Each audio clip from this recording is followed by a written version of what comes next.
What's going on, people? We are Tottenham TV, back here for another Tottenham update for you guys today. And Postecoglou is in through the doors.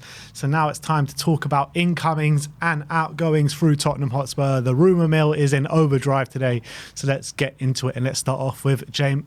What do you want to say? We have something to actually like. We can actually get a player into what we want, because we have a manager. Exactly, like, we know. Finally, we can talk about transfers with some like. I feel like every transfer video before this is like, well, we don't have a manager, so we don't know if we'll ever want him. But now it's like, okay, we can see why if a new manager is going to want this guy. 100%. And there's a lot to get through today. Let's start off with James Maddison, as John Cross says that Tottenham are ready to rival Newcastle in the battle to sign James Maddison for 40 million. Paul O'Keefe saying that Maddison and Maguire are names Tottenham Hotspur are considering moving for as they look for homegrown players. And Gary Jacobs says that they are keen on James Maddison and Harvey Barnes, the midfield pair who were relegated at Leicester this season, and James Ward-Prowse as well. So a few names on that list, but focusing on James Maddison. Yeah, and I think Maddison makes a lot of sense, especially with how Postecoglou likes to play with his two number 8s. One of them being very offensive, gets in and around the penalty area, makes late runs in the box. The other number 8 can kind of hangs around the edge of the box a lot more, and he could kind of play either of those roles, so he can be a bit versatile as well. He could even potentially play out wide if need be, if we're like as a backup option as well, because he's done that before for Leicester. But I definitely think he fits in with that, how Postecoglou want to play his midfield players. I don't think obviously he plays in that playmaker deep lying role, but as definitely one of the two number 8s, I think he's pretty perfect for that. So I definitely think he's guaranteed starting spot. And I actually think there's much more of a place here now than there was maybe under Conte beforehand, for sure. So it's about whether we can convince them to join us rather than join a high-flying Newcastle who have Champions League football. It's going to be a big sell, but we do have the London pool, I guess. I mean, I'm trying to think. You get a lot of time off during the midweek. No European football. No European football. We get times off during the week. Maybe, I don't know. Can we offer more money than Newcastle? Probably not. That's it, really. And maybe we can sell him a bit of a vision that in a couple of years we'll be above Newcastle again. Maybe. I mean, it's going to be a tough sell, especially if Kane is leaving. But maybe London will be a big enough pool. Yeah, I'd hope so. But I mean, if it is just a foot race between us and Newcastle, I do suspect that we lose that race, to be honest, with the way the two teams have been going in the past year. But I'd love to bring in James Maddison. I really would. I think we've said it many a time. And I think we kind of missed the boat maybe last year when Conte vetoed the move. I mean, we could have had him. We could have had him. And there was no real competition for him as well. So it's a shame, isn't it? It's a big shame. I guess that Conte didn't see a real place for him in the team in terms of like guaranteed starter, which I kind of understood, but I disagreed with. But now I think he will definitely be starting every week. So there's no reason not to fully go out for him now, because I think he's exactly the type of player we need. I mean, Levy loves his club signing, so why didn't he just make this a club signing when Conte vetoed it, like every other guy that came in? Signings won't work. That's when they're a club signing. Ridiculous. Let's move on. Let's talk about the goalkeeping situation. Gary Jacobs saying that Tottenham want to sign David Raya from Brentford to replace Hugo Lloris in goal, as well as bring in a creative midfielder and a centre-back at the very least. And I think those three are the key pressing positions. Yeah, they're the biggest what's called spaces in the squad at the moment, which we need massive upgrading. We know Lloris is now confirmed that he's leaving, so we can put it to bed about like, is he staying one more year? Are we going to give him one more year as number 1? All that kind of stuff. We know for sure he's definitely out the door this summer. So I think Raya has to be our number 1 target. I think he's been absolutely fantastic. Did it say that I read an article that we want to spend 20, they want 40? So classic Levy negotiations going on there, and hopefully we come to some agreement. But I think Raya, I think he would work really well for Postecoglou, to be honest. I think he's a perfect keeper for him. Yeah, I mean, we've been saying it for so long, how we want him as our number 1 target for the goalkeeping situation. There will be rivals in terms of going for him, but let's just get in there early. Let's go and get that done, because it's such an important position. You bring in David Raya, that's the goalkeeping position sorted for at least the next 5, 6, 7 years. So I think it would be a great acquisition. Now let's move on and let's talk about a certain centre-back called Harry Maguire. Dan Kilpatrick says that the Spurs are interested in Maguire. It's no way linked to United's desire to sign Harry Kane, and there is no suggestion of a potential for each player to move in opposite direction as part of the same deal. In fact, Tottenham's interest in Maguire could be seen as a potential move to keep Kane, given the striker has previously recommended the England teammate to the club, and the pair share a close relationship from their time together with the national team. Gary Jacobs says that Spurs are also aware that Harry Maguire is expected to be surplus to requirements at Old Trafford, and Sammy Mockbell saying that Tottenham are exploring Harry Maguire bid ahead of a potential swoop of the out-of-favour Manchester United defender this summer. Postecoglou wants to make Harry Maguire one of his first signings at Tottenham Hotspur. Yeah, I mean, I find that really hard to believe. That's. I understand the other bits because I like it makes sense for me that Levy, with his business hat on, is looking at an England international, Man United captain, centre back who a few years ago went for 80 million, and he's seeing him for a cut price deal. He's probably seeing an England starting centre back. He started at the World Cup, didn't he? So he's probably seeing that and thinking, well, look. You can probably get him for like 30, 40 million. Like I reckon less. Or whatever it is. I read some of them asking for 40, but you can probably get him for less. You're probably right. He's probably looking at that and thinking, look, it's a cheap deal. England international, homegrown. We need a centre back. He plays on the left hand side as well. He's probably seeing a lot of upsides. And for me personally, I actually don't think, I said this before, I don't think he's as bad as everyone's making out. I think he's better than what he's showing currently at Man United. But the big question mark is, with how we want to play under Postecoglou, I actually think his ball playing ability is actually pretty good. It's underrated, but it's him in a high line, him having to cover space, him having to protect wide areas when the fullbacks are caught up the pitch, with big open spaces to run into, a lot of space to cover, and pushing up all the way. Is he going to be able to cope with that high line? And I don't think so. I was going to even say I have my reservations, but I'll go as far as say I really don't think he can do that. So I don't, and especially if it's going to cost you 30 million or something, then I honestly think you can get better value. Like, I'd rather spend an extra 20 and get Guehi, essentially, as well, what I'll say. Or even Max Kilman. I guess we'll go into him in a minute. But I think basically there are better options, in my opinion, in terms of profile than Harry Maguire. As much as I think he, in my book, even as I'm someone who thinks he's underrated, there are probably people out there who think he's dog shit and he's no good. I don't believe that, but I don't believe he's good enough in his profile to be in how we want to play under Postecoglou. I just think he's just like a slightly better version of Eric Dyer, to be honest. I really don't want to see Maguire through the door at Tottenham. And this whole thing about, we're going to get him to try and sway Harry Kane to stay. What a load of rubbish. What a load of rubbish. I mean, what you're saying about him not being able to play a high line, that is absolutely spot on. And that is the system that we're going to. So I don't understand why Ange Postecoglou was wanting him as one of his first signings. I think this is just lazy journalism, to be honest. I don't think we're going to get him. But even Paul O'Keefe is saying that we're interested in him. As I'm saying, I don't think it's lazy journalism. I wouldn't be surprised if Tottenham have in fact made inquiries. But what I do think might be lazy journalism is saying Postecoglou wants to make him his first signing. I don't believe that for a second. I don't believe Postecoglou's gone to the hierarchy and said Maguire's the one I believe can fit my system. I just don't believe that. I mean, it doesn't make much sense. But if it is true, maybe he sees something that we don't see, and maybe it could be a stroke of genius. But it just stinks of a Levy kind of deal that he sees an England international going for cheap, homegrown, need a centre back. That's what seems to me. Yeah, but I just completely disagree. If we are going to go and get him, but if Ange really wants him, then I'll buy into it. But if it's just going to be another Levy signing, then no, thank you.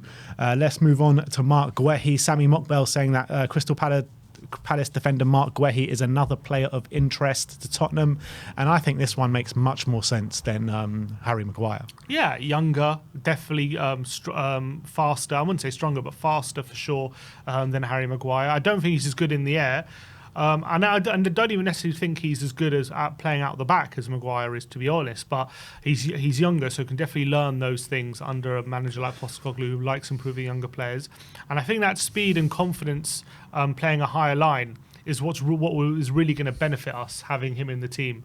And I think he's shown in the Premier League his ability to grow year on year as well. He's still 23, I think, so he's still got many top years ahead of him. So I think if it's like either spending 30 on Maguire or spending an extra 20 on Guehi, I think it's worth it to spend the extra 20. Absolutely spot on. Next up, let's talk about Max Kilman. John Cross is saying that Wolves defender Max Kilman is also a target for Tottenham Hotspur.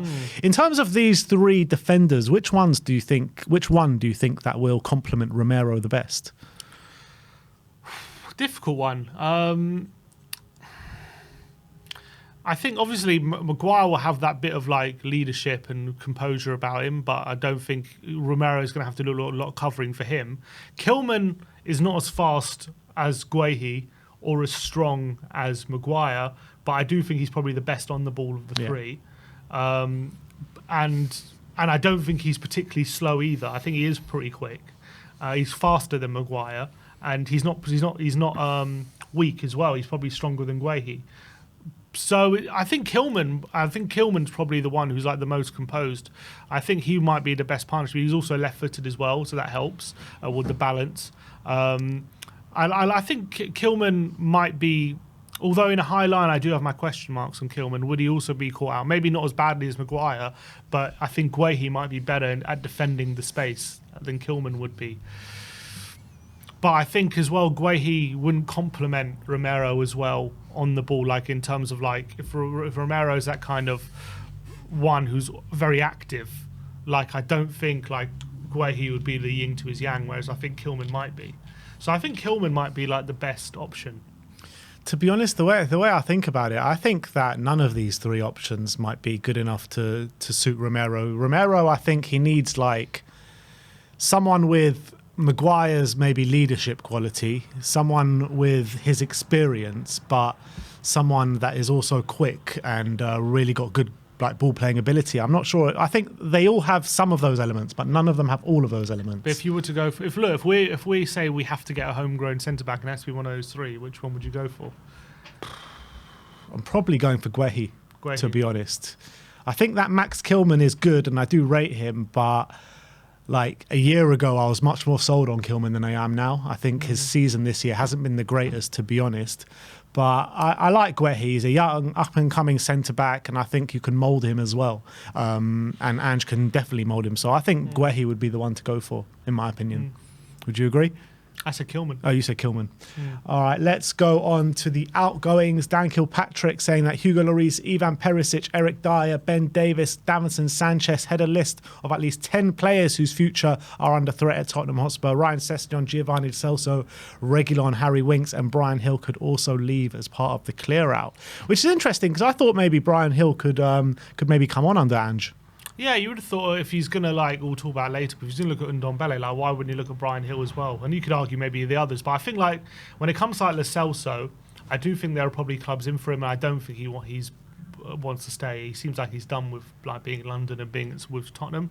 Maybe Hill feels the same. Maybe he just like he's done with stagnating, and he's given the club 2 years of his career, which where he's gone. I wouldn't say gone backwards, but his career's stalled essentially.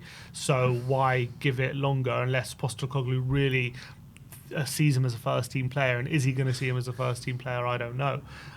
So I can understand maybe his impatient at staying around. In terms of the others, I just think it makes sense that Tottenham want to move them on. I don't think they're going to be suited to the system. Sessegnon, I think especially just because he plays at wing back, I don't think you want to keep a player like that right now, because I don't think where does he fit in? I'm not 100% sure. So I think the other players, it makes complete sense. Someone like Ben Davis as well for me. Like his best role is left centre back. So, but you can't play him in the two in the centre back. You don't really want him in back four unless it's an inverted role. Yeah, but you don't even. Do you really want him there though? Not really. No. Yeah, exactly. You kind of maybe as a backup player, just as an option. As a backup, if you get a bit of money for him, you get a better option potentially. Yeah. But then again, you have to sign someone. So I think all the other players, it makes complete sense. So I think the clear out needs to happen. I think we need space in the squad. And you got to remember as well, we only got one game a week, so we don't need as many players for next season. What do you think a size of squad for next year is like an adequate size? What, 20, 23, 20, 24. You reckon 23? Because what did we have last year? 25. Actually, sorry, 20. That's a bit much. Actually, I'm trying to think. So, you have 7 subs, so 18 is a match day. Yeah, you want like 21. Yeah, 21. I think that's fair enough. Next up, Tanguy Ndombele. Paul O'Keefe saying that Ndombele will be given the opportunity to reignite his Tottenham career, is my understanding. So that could have a bearing. I'm not sure a bearing on what, but I'm guessing the squad. No, you could have a bearing on. He was talking about. He was asked whether we are going to be interested in signing Alex Scott. Oh, I see. And he said, I'm not sure, but all I've heard is Ndombele is going to get another chance. That could have a bearing whether we go for another midfielder. When it comes to Ndombele, it's going to be very interesting if he actually is given another chance by Postecoglou and he is reintegrated into the team. We know that just due to various interviews that have been given during Ndombele's time at Tottenham, that a lot of the players rate him highly in terms of ability, but will he have burnt bridges with, how it ended in terms of like the Morecambe thing, and maybe his attitude at times at Tottenham was not to be desired. So he's going to have to earn the trust again from some of his teammates, albeit a lot of the teammates would have changed. But it would be interesting if Postecoglou can get his mentality right and get him like off the ball correct, like to be up to a standard. Then I've got no worries about his ability on the ball and what he's able to do. And he could be a real gem, but it's about doing something that no one's been able to do for the past 4 years, which is get the best out of him and get him working super hard off the ball and not leaving anything on the pitch, which every manager always feels like he is leaving something on the pitch. He's not giving his all, and he's always got another gear to give. And it's all about unlocking his maximum potential. So it's going to be interesting if by the end of pre-season he is in the end of the window he's in the squad, because that could be very telling. And it could mean we save some money if we are able to get the best out of him. I just got a feeling like the way this is going to go is like he's going to give him a chance, and in 3-4 months' time we're all going to be here slating him once again. I mean, we all know of his ability. We've spoken about it many a time. The players have spoken about it. I mean, even Gareth Bale came out and said like he's the one that's most surprised him in his career of how good he actually is on the training pitch.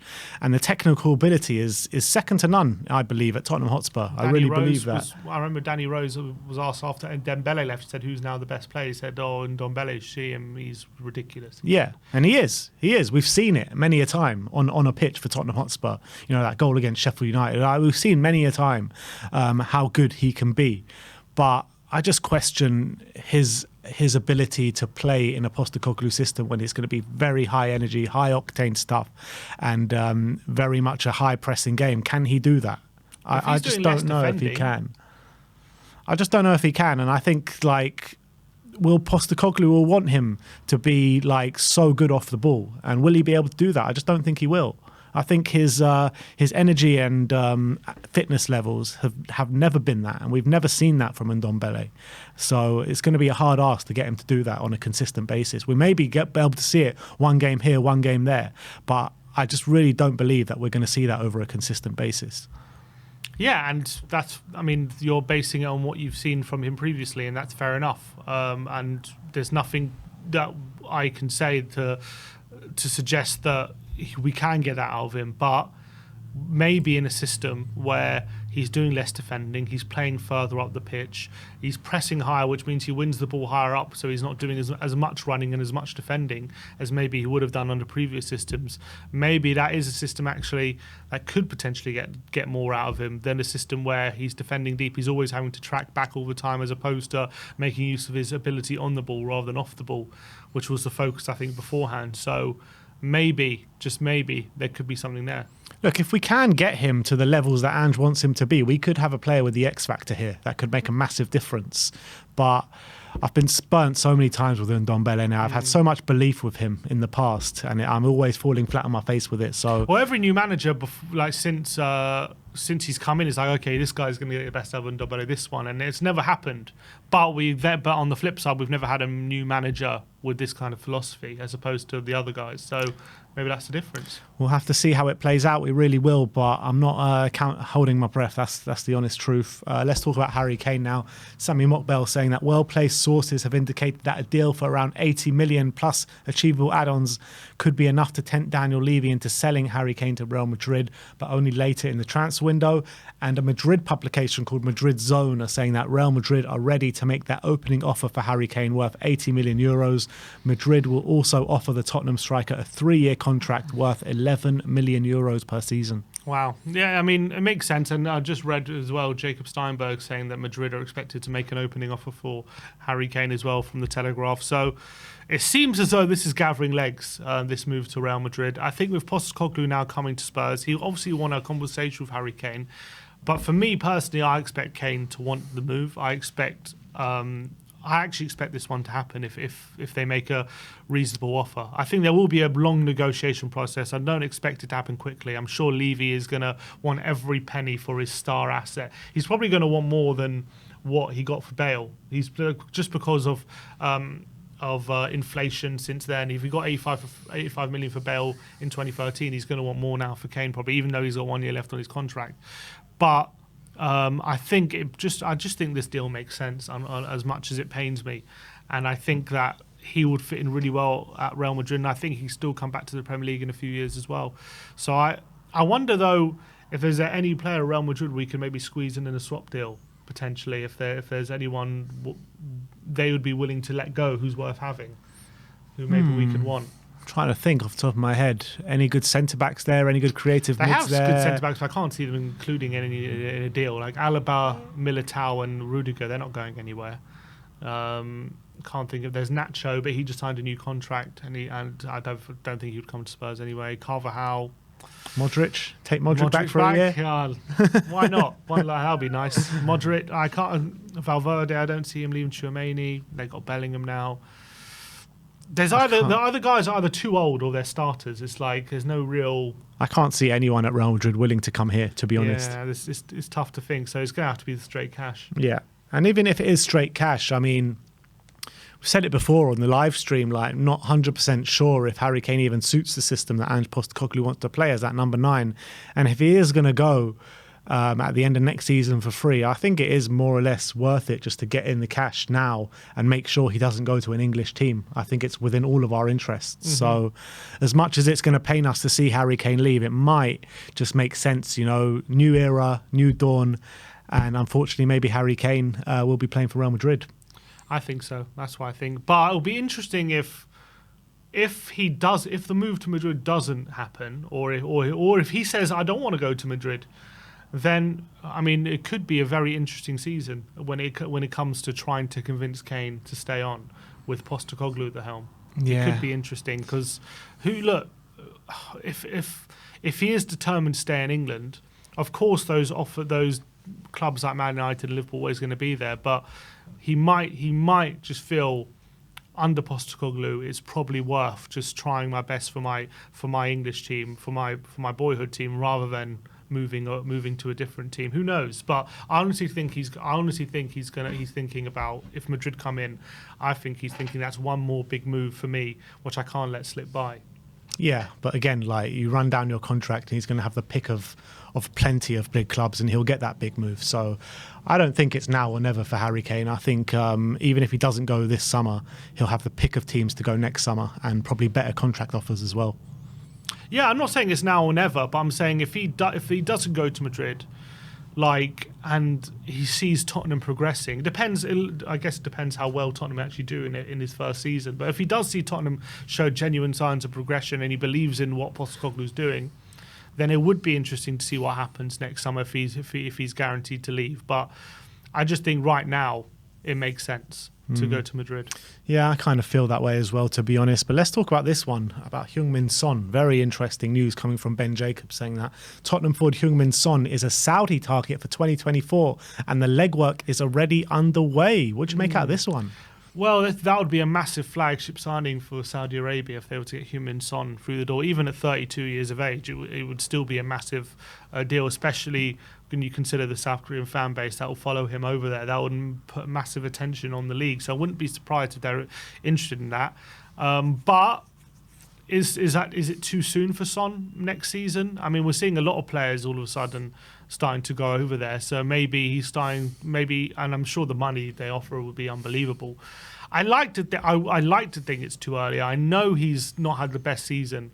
I do like to think it's a bit too early for Sonny, and I want to see how he performs this season under Postecoglou and how he gets on. And if the decline is still apparent, then maybe it would be time. I mean, still Saudi Arabia though. He could still go to another team in Europe. He could go to Barca or Real Madrid and still have a great few years. You'd like to think it's a bit early to go to Saudi Arabia for someone like Sonny's quality. I even think it's too early for Karim Benzema to go out to Saudi Arabia right now. Look how he's smashed it over the last 2 seasons, and he's going over to Saudi. I mean, in my opinion, Karim Benzema still has a big 2 years at Real Madrid still if he was to stay there.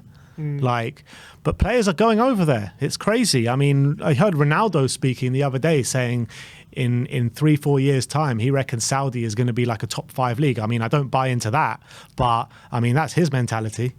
So mate, look, they're offering the money, aren't they? That's clear. That's what's going to talk at the end of the day. Benzema ain't going there for sporting competition. He's going there because he's getting paid a hell of a lot of money. They're trying to convince Messi to go over.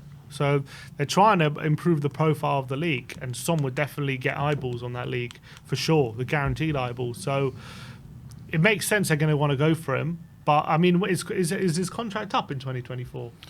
He's got a longer deal. I thought it was 2025, but could be. I think you're probably right. So I think depends. I think it all depends. I don't think he'll go there. If he has an amazing season under Postecoglou, I can't see him just going jumping ship to Saudi Arabia. But let's say he has another season where he's in a bit of decline. I guess the possibility's there.